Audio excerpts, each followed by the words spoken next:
and he is, if you're looking for an active cat and you like a cat that's, curious and gets into stuff and is gonna liven up your household, then he might be the exact fit that you're looking for. He's about 4 to 5 months old, and he is one of our cats that lives on the bottom cage, which is probably not super great because he is a little bit of an escape artist. He likes to go out on adventures and hang out and try to go exploring, and he's just really curious, but at the same time, he loves attention. As soon as you pick him up, he starts purring. But he's constantly fighting, like, do I want to get attention or do I want to go explore? He's constantly stuck between that spot of can I do both? I don't know. What do I want to do? And that's kind of what's going on right now. When you pick him up, he's like, oh, I like this. But he's like, also, what's over there? I've not seen that before.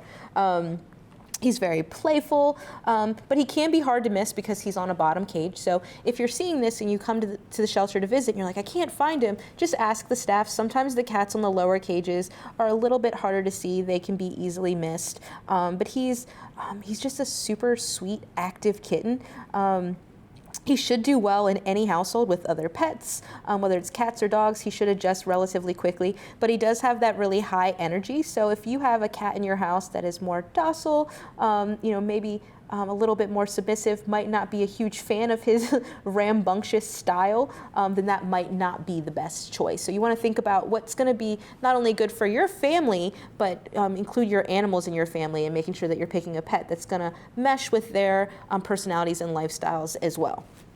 So Wingding's an interesting name. Where did that come from? That is indeed a very interesting name. So most of the animals that we feature today have been previously owned, and their names were their names. They came in with a name, so we won't change them unless they're offensive or detrimental to the adoption process. Wingding was a stray, and so that means that we get to name them here in the shelter. And one of the ways that you can tell whether it's their name or a name we've given them is by looking at their card. If you see quotation marks around it, that means that we gave them that name. And right now, one of the themes that we are using is fonts. So Wingding is a font. We also have Century out there on the adoption floor as well. So that's just a way for us to kind of be creative and get away from the traditional names like Spot and, Fido and all of those things, and be a little bit more unique for us to have some fun with it. But when we're picking those names, oftentimes, the animals that are processed about the same time all have the same theme names, or cats from foster homes tend to, the litters all seem to have names from, similar theme. And that helps us know, A, did these animals come in together? Are they part of the same litter, or did they come in about the same time?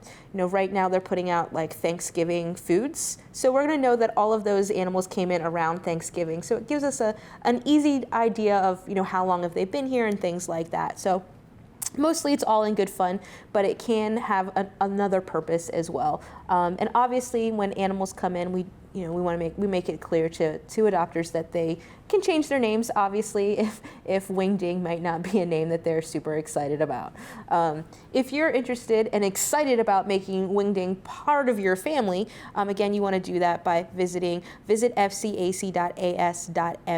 If you have any other questions, you can always reach out to us via phone at 301-600-1546 or send us an email at animalcontrol@frederickcountymd.gov. Thanks for watching. We hope you enjoyed meeting some of our adoptable pets, and we'll be back in a couple of weeks to introduce